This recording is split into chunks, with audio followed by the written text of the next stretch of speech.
kan magasin heta photo lo lang hi Mizoram Public Service Commission MPSC kan ti thren kha an ho tu pakhatin UDMPN hoya naruaka adu sakzong na pek ani thena ta na MPSC de ta het manga a soi puina nia an soi ania he thil dar me khi thil diktak ani chuan dikle fer taka tunga kan ngai MPSC po hian ngam an va har ta em he Christian rama hian diktunga kan ngai kan commission nei vea member te po hetiang an ni zer ani chuna beidon thak ani aron tia hemi adil puina lai te hi dear pu jacob tin ga khia kan naw an ming hin thai chia deal na hi ka chiang lai thelo khan priority min lo nei sak thei chuan kalom ngotang please ti nia minong ai pe mo sak thei chuan ti ni nie khi ale ta he ta khi uluk de vakan chiao chuan Mizoram Public Service Commission ti nia heti han chiao me chuanin heu ti khani ka hmuna chu gai to a chun chu he post po hi ni zan lam thil ni to he mi ma point post ka hmu to wa chuanin helai hianin chin thok pakhata hian hi anu a page ming hinge ni kha kan soi mai do na min lo khathiam teu ka bang bo le tat explore Mizoram ti page nei hi ta hianin an ron tak lang boka MZP in MPSC sa omna humhim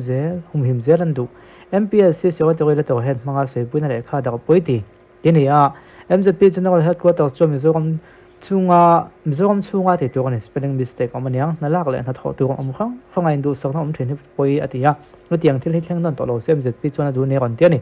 MZP chun thu chwa swimming ton hai Mizoram hnala tu sa ber Mizoram Public Service Commission a an ho tu pakhatin UDMPN hnuai na pakhata adu sakzong na pe kan nei thainan MPSC le to het mangin soi puina le kha azia chu social media daga hei hi MZP extended OB meeting chom poi ati in khethiam ha te hleya Mizoram hnala tu sang ber MPSC zo omna humhim zel nei thainan le MPSC hian fer ta kan an lak zel thainan hetiang thili thleng non to lo se adua MPSC hnuai na thok tu te po lo film kho zel turin angen non ania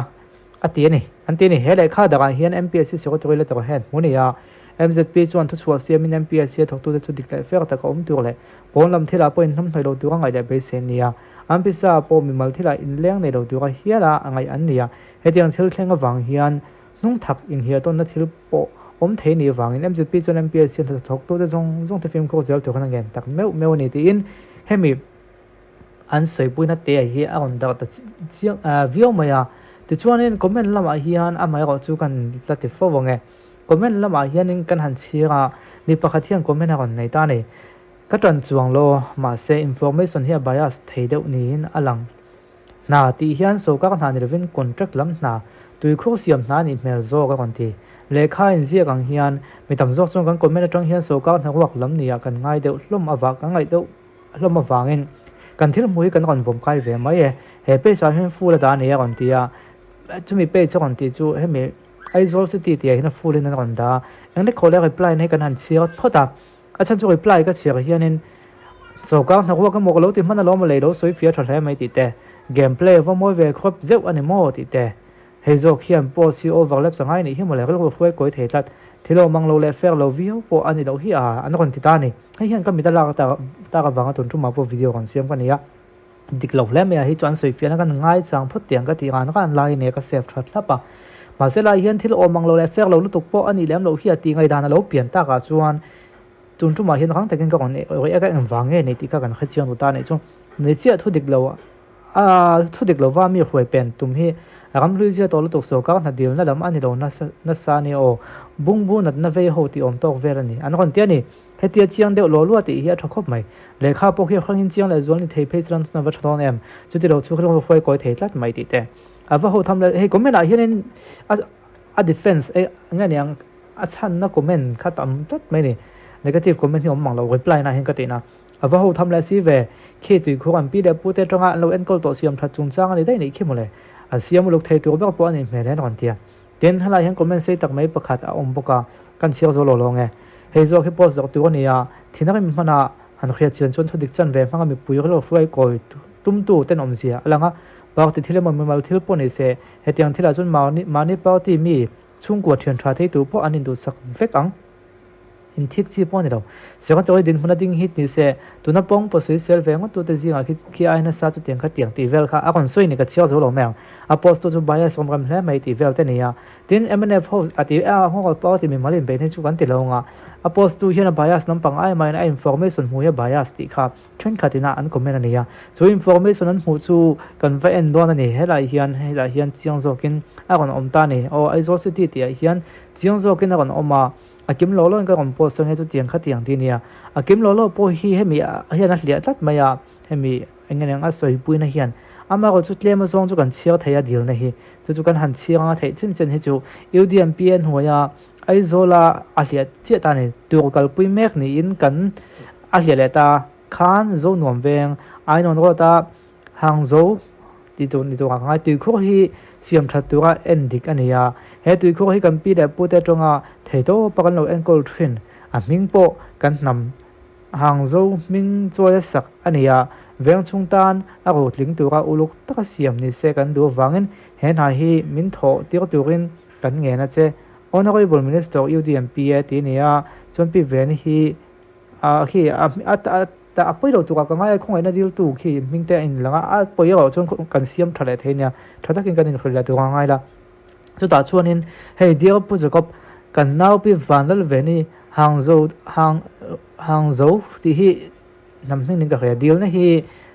an rot 2.0 hnuaya khan priority min lo pek sak thei chung ka lom hleng ti khania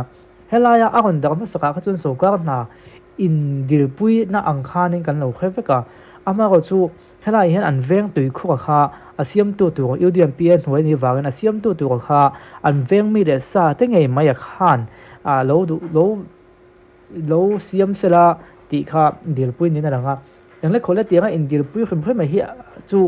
amoi lo ma a ka va tan lo lam pang chu ni chuang lova an bo ma kan kha ve lova soi to angin mual pon a field coat lang atanga soi le field chunga game han khel chi chuanin thil hi danglam ve a kan pudua pon men lo kha thiam mai te u tun tum chu ati ve tho khamo kha tiang deuh khani wangin huai tak chung ka soi ngam lova ma se atran ti ga abo ko kon ta so ka na indil pui na emo kon ti so ka na chu ani tho mai so ka ta na kon kal chu ani me mai ma ko chu om je so ka chu so ka na khet kan tiang chi zo ti tu kan tiang chi te officer kan tiang te kha tiang ang zong khan bo ko arik ta ka wang khan bo ko khi lian ko khop maya anin soi fia na enge ne ngo ting ka lo ngai chang me ka ama ko chu veng chung tui kho siam na ang alo nei tak sia ko hi chuan hetia hanin soi pui hi amoi ta viawati na phei chu emma a chuang lova ma se a serious mail ang ai kha chuan a serious talo ni chuan ke ma me mal chuan kan fredeva engle khole tomen lama chuan tam tak chuan an tran chuang lova indir pui tiang in ti pui hum khim hi ti kha soi tong khanin enga nyang field po na tong soi le field ko tlang tong soi le field chung tong soi hin an lo wangin he tiang soi pui na bo ko khi kan va khia pui vek lova ma se tun tuma ka kon tak lan du beka chuan so ka na in soi pui ang tak tak anga kan lo ngai kha ani chi lo an veng chung pi le pu te tong an lo siam to tui kho siam thada ni don wangin veng mi le sa te nge amin siam se chu alo dir pui na ni mai in alanga ni ti ka tun tuma hianin kan han tak langa thila kon viral hian a soi fiana a kon chuang huni kan ngak ve deuh thina he poya soi fiana tak chu chuak lo ma chu comment lama a soi fia deuh na ni thei o mang kha kan han muta ka chuan kan han rei ekani comment lama eng ngai dan lo soi da chu atran tinga kan ngai ang em hutan serious lo hi mo le itinge age chu ka ngai serious thoi ti ka chu nangma mi mal do thlanna ani to e Made in Japan H&S shampoo le conditioner set ani a 100% authentic ani pokani mi patan mantur bi karwa man ani a acha em ya samtlana salu tukle lukol to te samjau le thaitura min puitu ani mai ba ka hian luphut te po atire vek thai pokani tin samchan aticha a samatinala tin samchha zong te po a repair chale vek thai pokani